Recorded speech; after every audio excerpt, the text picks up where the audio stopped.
I still remember the sound of that laughter, sharp, echoing through the school courtyard like something that cuts more than it amuses. My son, Evan, had dropped his tablet again, and a group of boys from his class snickered as they walked past. "Careful, genius," one of them said. "You might break your calculator brain." Evan didn't answer. He just knelt down, picked up the cracked tablet, and dusted it off with the same quiet patience that has always defined him. He's 16 now, but even as a little boy, he never rushed. He spoke slowly, thought carefully, and often got lost in details that most people would skip over. Teachers called him deliberate. Other kids weren't so kind. That afternoon, as I waited for him by the car, I saw him walking alone. No one joined him. He was hugging his backpack like a shield. I wanted to say something comforting, but all that came out was, "Tough day." He gave me that small, crooked smile of his and said, "They just don't get how my brain works, Dad." I didn't push it further. I knew he was right, but I didn't yet understand how right he was. 2 days later, I would find out, because when the school's entire digital system went dark, the teachers panicked, the principal called for IT help, and somehow, quietly, Evan raised his hand. He didn't do it to show off. He did it because he couldn't stand to see people floundering. He went in early, stayed late, and asked for no recognition. By the end of that weekend, the school's network, everything from attendance to grading, was not only fixed but running faster than it ever had. And when people asked who had done it, the truth spread like a rumor that didn't want to be believed. Sometimes the slowest hands build the strongest bridges. Evan wasn't always the quiet genius people would later call him. In our house, he was just Evan, the boy who took apart the toaster at age 9 because he wanted to see how the heat knew where to stop, and who once spent an entire weekend organizing my tool shed by type of screw thread. His teachers, for the most part, didn't know what to do with him. He wasn't disruptive, but he wasn't fast either. He processed things differently, methodically, like he was trying to understand the why behind every what. But in a world obsessed with speed, that kind of thinking stands out in the worst ways. At home, I'd hear him tapping away on his computer late at night, muttering about syntax errors and server loops, phrases that sounded like another language to me. When I'd peek in, he'd give me that soft smile, the one that always said, "Don't worry, Dad. I've got it." At school, though, things were rougher. Kids noticed the way he hesitated before answering questions, or the way he got lost in thought when the teacher moved on. They called him Lag. It started as a joke, then became a nickname that stuck to his locker like old gum. I tried talking to the principal once, but she brushed it off. "He'll toughen up," she said. "High school's just like that sometimes." I wanted to tell her that tough wasn't the answer. Understanding was. Then, one Friday afternoon, everything changed. The school's network collapsed. Their grading system, attendance logs, and student portal, all down. No backups, no access, no clue what had gone wrong. The IT contractor couldn't come until Monday, which meant teachers were in chaos. That night at dinner, Evan was unusually quiet. He was stirring his soup, eyes focused somewhere far away. "They said everything's broken," he murmured. "But I think I know what happened." I looked up, puzzled. "You think you can fix it?" He shrugged. "Maybe, if they let me try." That was the first time I saw something shift in his eyes. Not defiance, not pride, but quiet certainty. Sometimes courage begins not with a shout, but with a whisper. The next morning, the school parking lot buzzed like a kicked beehive. Teachers huddled in small circles, phones glued to their ears. Students cheered the unexpected chaos. No grades, no attendance, no online homework. But the staff looked exhausted, as if the ground had just disappeared beneath them. Evan and I arrived early. He had barely spoken during the drive, except to ask me one thing. "Do you think they'd let me help?" I hesitated. "You mean, with the servers?" He nodded. "I've seen the setup in the computer lab. They're running an outdated OS. I think someone tried to update it and crashed the kernel." I blinked. "English, please." He smiled faintly. "I think it's fixable." Inside, the principal, Mrs. Kemp, was standing by the office door, arms crossed tight, her face a mix of frustration and panic. Evan walked straight up to her, his backpack slung over one shoulder. "Mrs. Kemp," he said softly, "I think I can help with the system crash." She stared at him. "Evan, that's very kind, but this is a professional issue. We've called an external contractor. It's not something for students to touch." "I understand," he replied, "but I've studied network architecture. If you could just let me look, I might find the problem. Her expression softened for a moment, then hardened again. No, Evan, we can't risk it. Please go to class. He nodded and walked away, without arguing. But I could see it, the quiet determination behind his calm. That evening, he asked me to drive him back to school. They said the systems are still down, he explained. Maybe I can at least take a look at the public access terminals. I hesitated but agreed. We drove under the dim streetlights, the campus eerily quiet. When we reached the lab, the computers were dark, but the network closet light was blinking, a faint, steady pulse. Evan crouched down, opened his laptop, and started typing. He wasn't breaking rules, not exactly. He was observing, diagnosing, learning. Dad? He whispered after a few minutes, eyes lit with focus. They used an unsecured patch file. It's looping the root directory. I can fix this. And right there, I realized. This wasn't about proving anyone wrong. It was about proving what patience could do when the world wasn't watching. Integrity begins where permission ends. Evan didn't touch a single line of the school's code that night. He just took notes. His screen filled with strings of numbers, sketches of folder trees, and hand-drawn diagrams that looked like blueprints to me, but like maps to him. He worked in silence for almost 2 hours. I sat nearby, pretending to read. But mostly I just watched the rhythm of his concentration, the tiny crease between his eyebrows, the calm way his fingers hovered over the keyboard like he was listening to something only he could hear. Before we left, he saved his notes and closed the lid of his laptop. I think I understand the problem, he said quietly, but I'll need access to their main server to fix it. The next day, he went to school early again. He didn't tell anyone what he'd found. Instead, he left a folded piece of paper on Mrs. Kemp's desk. Inside was a handwritten explanation of the network error, meticulous, step by step, ending with, "If you let me run the repair script I've designed, I believe I can restore the system safely. Please consider it." By lunch, he still hadn't heard back. Some kids were laughing, joking about how the school meltdown meant extra days before grades were due.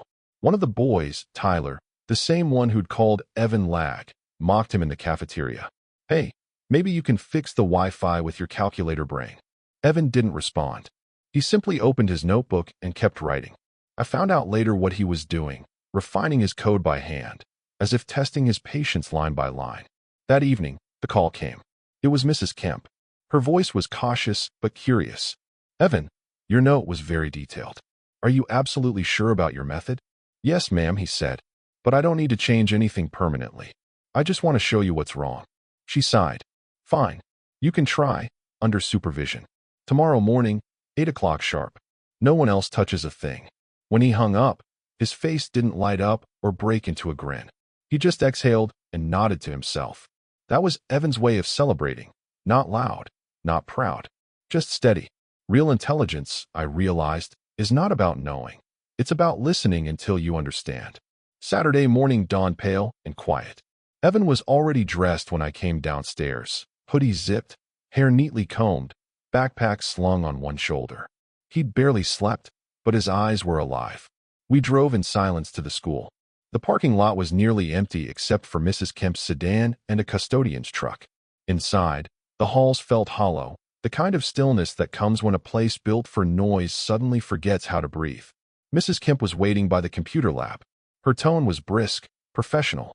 "You have 2 hours," she said. "If anything looks unsafe, I stop it immediately." "Understood. Understood," Evan replied. He unpacked his laptop, connected a cable to the server terminal, and began typing. The custodian, a kind man named Joe, stood by watching.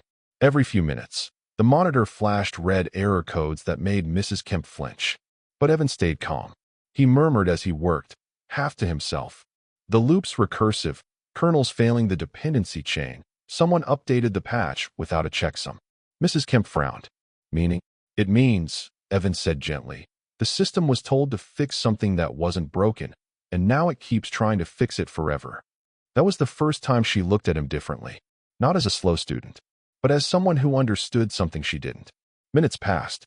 Lines of code scrolled, then froze. Evan leaned closer, typed a few commands, and suddenly, click, the lab lights flickered. A series of beeps echoed from the servers. The screens blinked from red to green. Mrs. Kemp gasped. "What did you just do?" Evan smiled faintly. I stopped the loop. It just needed permission to rest. For a moment, the room was silent except for the hum of the machines finding their rhythm again. Then Mrs. Kemp whispered, "Evan, it's working." He nodded. "Not yet. It'll take time to rebuild the corrupted files. But the system is breathing again." That phrase, breathing again, stuck with me. He didn't see circuits or code. He saw systems as living things, worth healing. That morning, Evan didn't just fix a server. He revealed the quiet truth behind his slowness. He wasn't behind, he was deep. And sometimes depth takes time to surface. By Monday morning, the whole school was talking. Rumors spread faster than Wi-Fi once the network came back online. Some said the IT team had finally fixed the crash. Others whispered that some student had done it, though no one believed it could be Evan. Not lag. Mrs. Kemp hadn't made any announcement. She wanted to confirm the system's stability before crediting anyone, and Evan didn't mind. He spent most of the day quietly checking his code logs, making sure every function had run properly. But in the middle of third period, something unexpected happened. An alert popped up on his screen. Unauthorized access detected. Someone was trying to mess with his patch. At lunch, he hurried to the lab and found Tyler and two other boys inside, giggling as they poked around the control panel. "Hey, look who's here," Tyler sneered. "Just checking out the magic fix. Genius. Don't worry, we won't break anything too important." Evan's hands tightened around his backpack strap. "You shouldn't be here," he said quietly. "This is connected to the server." "Oh, relax," Tyler scoffed. "If you could fix it, so can we." He pressed a few keys, and suddenly one of the screens went black. The boys froze. What did we just do?" one of them muttered. Evan stepped forward. "Move," he said, not loud, but firm. His fingers flew across the keyboard. Within seconds, he isolated the intrusion and locked the terminal. Then he turned to Tyler, calm but unyielding. "If you want to learn, I'll teach you. But if you want to break things, stay out." The boys left, shaken. And yet, that small confrontation spread like wildfire. By afternoon, half the school knew that Evan had not only fixed the network, but protected it from crashing again. That evening, Mrs. Kemp called us to her office. Her tone was serious, almost formal. "Evan," she said, "what you did was remarkable. But the district IT team wants to know how you gained access in the first place." Evan looked her in the eye. "You gave me permission, ma'am. And I followed every safety rule you set." She studied him for a long moment, then nodded slowly. Sometimes doing the right thing invites doubt before it earns trust. The following day, Evan was summoned to the district's administrative office. I took the morning off work to drive him. He sat beside me in the passenger seat, unusually still. The sun slanted through the windshield, lighting up the lines of determination on his face. "Are you nervous?" I asked. He shook his head. "Not really. I just hope they understand I wasn't trying to show off." Inside the office, a small panel of administrators waited, 2 IT supervisors, a legal advisor, and Mrs. Kemp. They looked serious, though not hostile. A laptop sat open on the table, connected to a projector showing a screen full of logs and code. One of the supervisors, a man named Mr. Douglas, leaned forward. "Evan, we've reviewed your activity on the school network. What you did was technically impressive, but you accessed administrative systems without full clearance. Do you understand that's against policy?" Evan nodded. "Yes, sir. I asked permission to test my repair. Mrs. Kemp supervised me the entire time. I didn't make any changes outside that window." Mr. Douglas scrolled through the logs. "You also implemented an automated safety protocol." "What's this?" Evan straightened. "It's a firewall script. It isolates any unauthorized connection attempt and sends an alert. I wrote it because students sometimes prank the network." There was a pause. Mrs. Kemp glanced at me, her expression thoughtful. The legal advisor whispered something to Mr. Douglas, who nodded slowly. "You realize," he said, "that your code prevented a second failure yesterday? Someone tried to access the system from an unapproved terminal." Evan looked surprised. "Yes, that's why I wrote it." Mr. Douglas leaned back in his chair, almost smiling. "You didn't just fix our network. You improved it." For the first time, Mrs. Kemp's voice softened. "Evan, we owe you an apology. I underestimated you. You saw what none of us could see." Evan shook his head gently. "You saw it. You just didn't trust the slow way." A hush fell over the room. Then, slowly, one by one, the adults nodded. When we walked out, Evan didn't look triumphant. He looked relieved, Sometimes justice isn't loud. It's a quiet acknowledgement that truth has been seen at last. A week later, the district board held an assembly at the school. The gym was packed. Teachers, parents, students. At first, no one knew what it was for. Rumors flew again. Something about cybersecurity and digital upgrades. I sat in the back row, trying to read Evan's face. He just looked calm, almost shy. Mrs. Kemp stepped up to the microphone. Her voice echoed through the gym.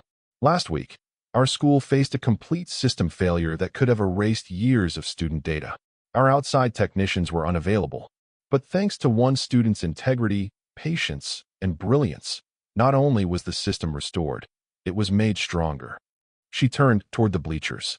Evan Brooks, would you please stand? For a heartbeat, the room went completely still. Then heads turned, whispers rippled, and the same boys who used to call him Lag stared in disbelief. Evan rose slowly, clutching the strap of his backpack. Mrs. Kemp smiled. Evan rebuilt our network in 48 hours and created a protective firewall that now safeguards every district device. We are naming the new student tech lab after him, the Brooks Innovation Center. Applause thundered through the gym. Teachers stood, some even wiping their eyes. Evan didn't smile wide.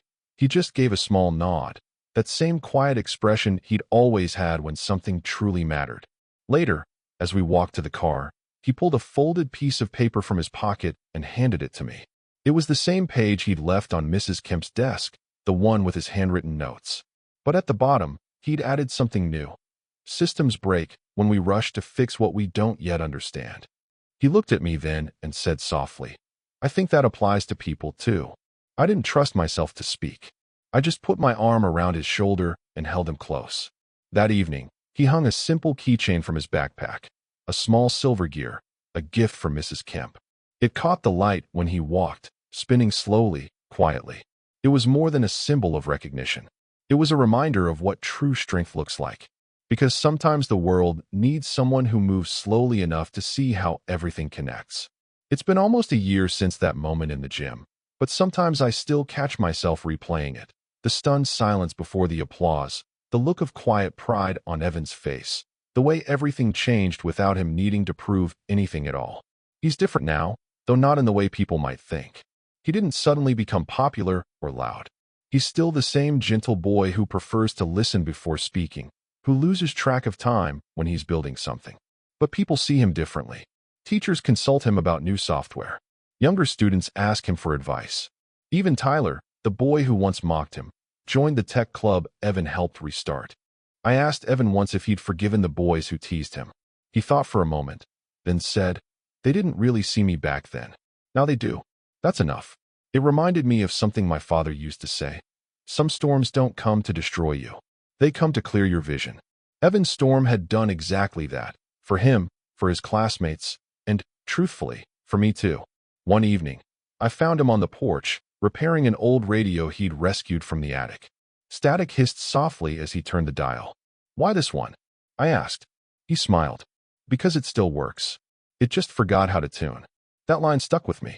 How many of us, I wondered, forget how to tune, into patience, into kindness, into the slow rhythm of understanding. When the radio finally caught a station, the music filled the air, clear, steady, beautiful. He leaned back, eyes closed at peace. If you've ever been told you're too slow, too quiet, too different, remember Evan. The world moves fast, but real wisdom takes its time. Don't rush to prove your worth. Build it quietly, piece by piece, until the results speak for you. Because sometimes the ones the world underestimates aren't behind at all. They're simply walking a deeper path. And when their time comes, they don't just fix what's broken. They help the rest of us remember how to listen, how to breathe, and how to see each other again. Patience isn't weakness. It's the beginning of mastery.